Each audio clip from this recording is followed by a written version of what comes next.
video shout out goes to American Girl Hearts for commenting Velvet Scrunchie in my last post, not my YouTube live, but the one before that. And also guys, I just wanted to address that the shout outs are just an extra thing to add to my videos and to appreciate my subscribers. Sometimes I will vary from 1 shout out to 4 shout outs. They're also just picked randomly, and I had quite a few people comment about how they were upset that they did not get a shout out. And I just wanted to say that please don't be sad or mad about the shout out thing. I promise it isn't meant to be something to fight over or ask for. It's just a little bonus for my videos. From now on, I thought I would maybe make it more spicy and insert maybe some text on the screen in the middle of my videos, just telling you guys to comment something super random instead of putting it at the end of every video. And also, it can be just a fun thing to look out for when you watch my videos. Alright, that is all. Let's hop into today's video.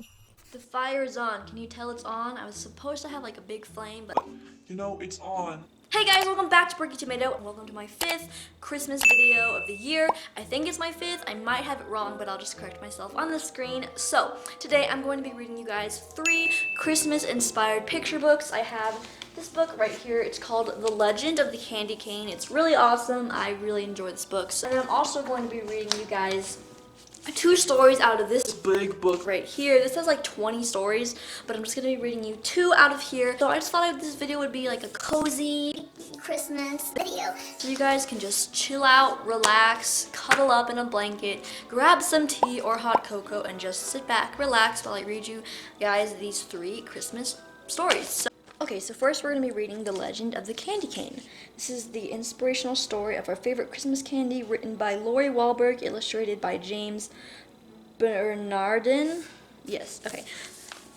And I'll show you the stories, the pictures after I read. Jeez, so many intro pages. Alright. I'll show you now. One dreary evening in the depths of November, a stranger rode into town. He stopped his horse in front of a lonely storefront. The windows were boarded shut and the door was locked fast. But the man looked at it and smiled and said, "It will do." And this is the picture.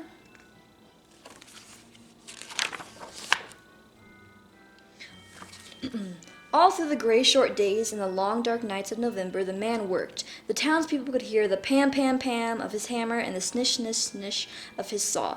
They could smell the sweet scent of the new lumber and the deep oily smell of the new paint. But no one knew the man or who he was or what he was doing.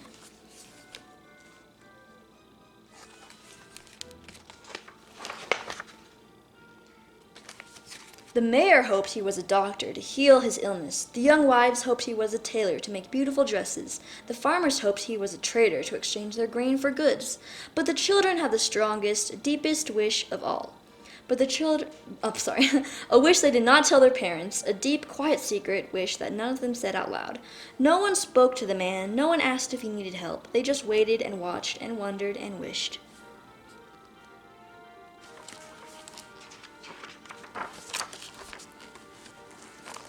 But one small girl watched and wondered, waited and wished longer than she could stand. And one snowy day, she knocked at the stranger's door. "Hello," she said. "My name is Lucy. Do you need some help?"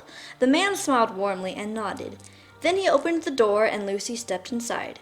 A long counter ran down the side of the room. Bare shelves filled the opposite walls. In the back were dozens and dozens of barrels and crates. "Could you help me unpack these?" the man asked.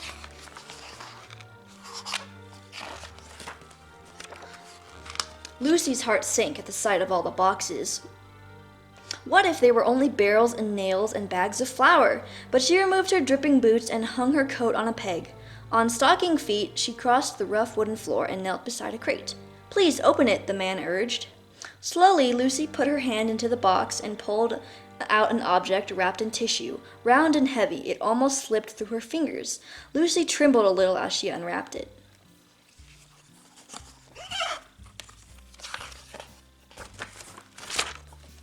It was a glass jar. Lucy gave the man a puzzled look. "Go on," his nod said. So she unpacked another glass jar, and another, until she was completely surrounded by jars of shapes and all sizes, tall and thin, round and squat. "Now," the man said, "for something to put inside." And he pulled over a huge crate stamped with a strange word. It says, can you see it? Okay, you'll find out eventually. By the way, it says confections. As Lucy unpacked, her eyes lit up. It was candy, her favorite candy, gumdrops. "Try some," the man said. She popped one in her mouth. Now she could hardly unwrap fast enough. Peppermint sticks, taffy, lollipops, chewing gum. Wide-eyed, she looked at the man. "We wished," Lucy said. "Yes, I know," said the man. "And here it is. Welcome to Son of Man's candy store. I am John Son of Man." And there's all the candy. Soon the small store was filled with candies, gleaming in their glass jars, raspberry suckers and tiny lemon drops, brightly colored jawbreakers, and long tangles of licorice, pink and white peppermints for church, and butterscotch balls for company. Then, in the very last package, in the very last crate, was a candy Lucy had never seen before, a red and white striped candy stick with a crook on its head. "What is this?" Lucy asked. "This," Mr. Son of Man explained, "is a candy cane. It is a very special Christmas candy." "Why?" Lucy asked. "Tell me," Mr. Son of Man said. What does this letter look like to you?" And then he held the candy cane like this. Lucy took the candy and turned it in her hand. "J," she said. "Yes," Mr. Son of Man smiled. "J for Jesus, who was born on Christmas Day."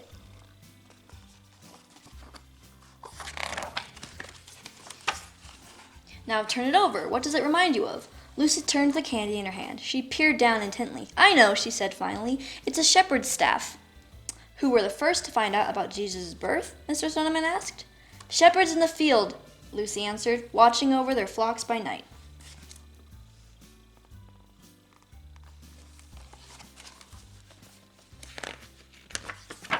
Next page. "But, Mr. Son of Man, what are the stripes for?" Lucy asked. The man's eyes grew sad. "The prophet Isaiah said, 'By his stripes we are healed.' Before he died on the cross, Jesus was whipped. He bled terribly. The red reminds us of his suffering and his blood. But then," Mr. Son of Man continued, "the candy is white as well. When we give our lives to Jesus, his blood washes away our sins, making us white and pure as snow. That," he said, "is the story of the candy cane." "Is it a secret?" Lucy asked. Mr. Son of Man looked at her for a long moment. "It's a story that needs to be told," he said. "Will you help me share it?"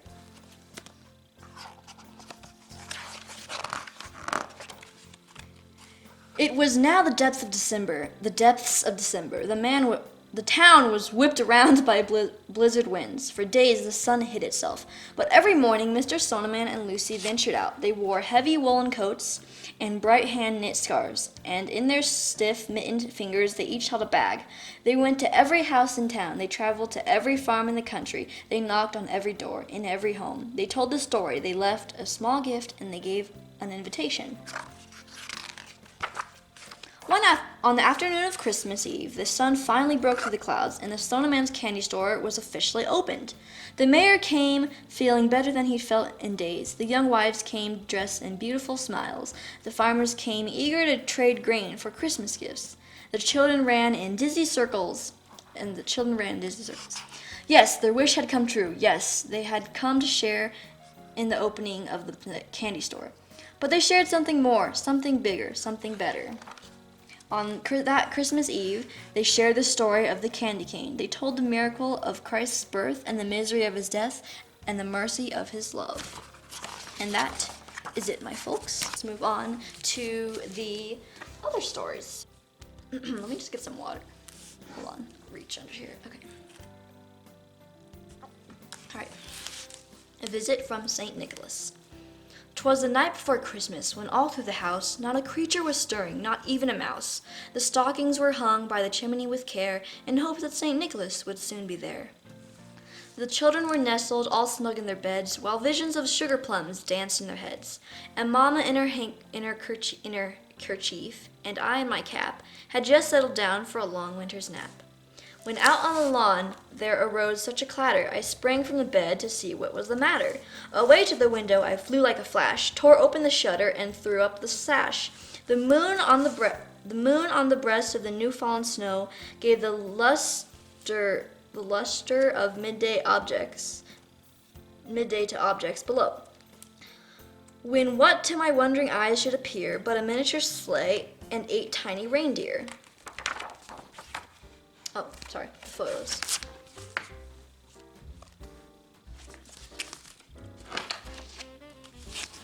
Here, I can show you this picture while I read.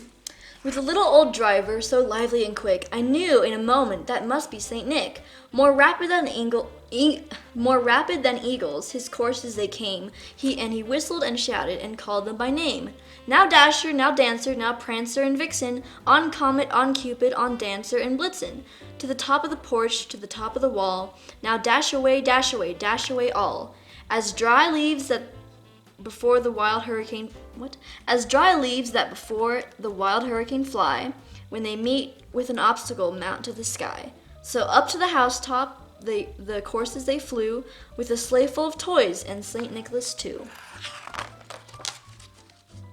Then in a twinkling I heard on the roof the prancing and pawing of each little hoof.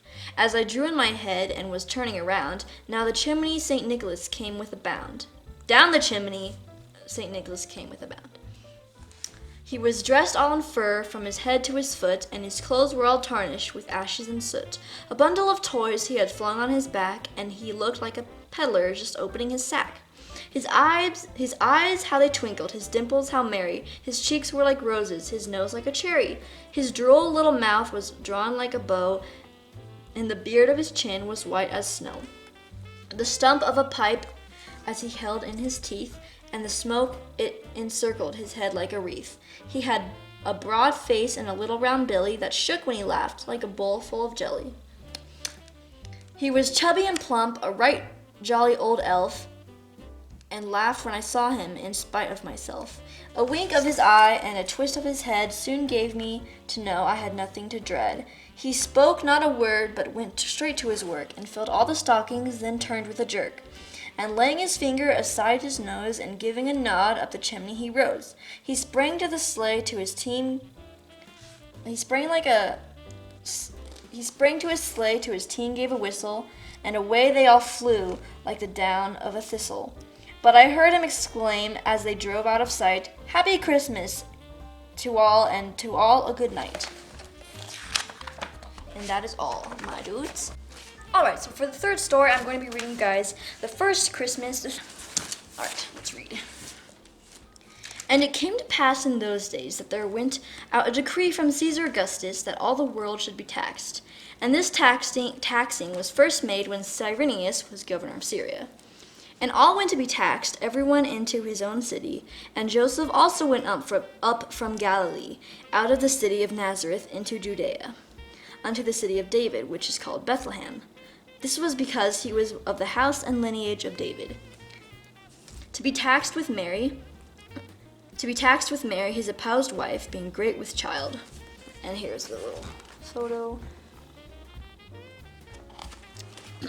And so it was that while they were there, the days were accomplished that she should be delivered.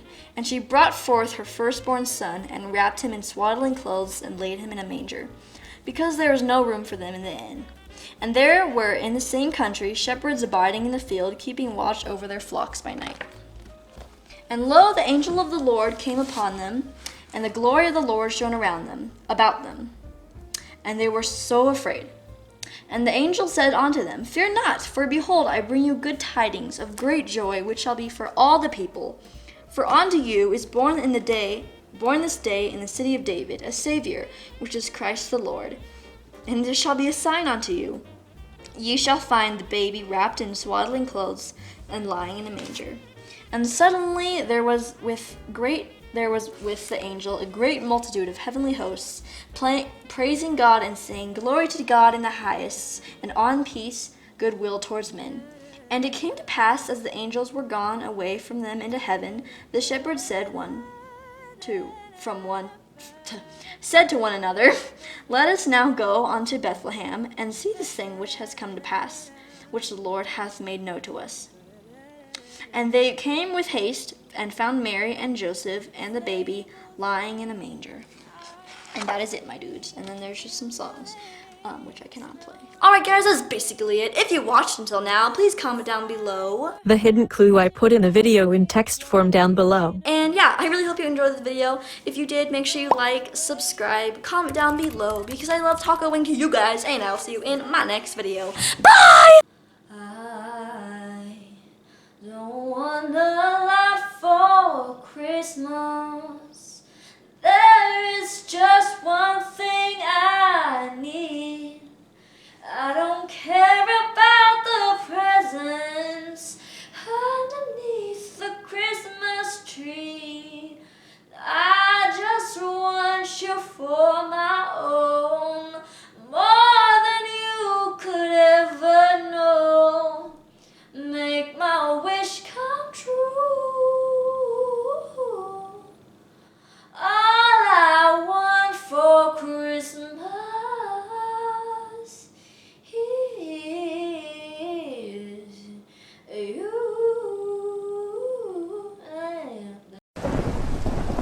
enjoyed the video, watch my hair, subscribe and like the video, and most of all share this channel. I'm eating chips, by the way.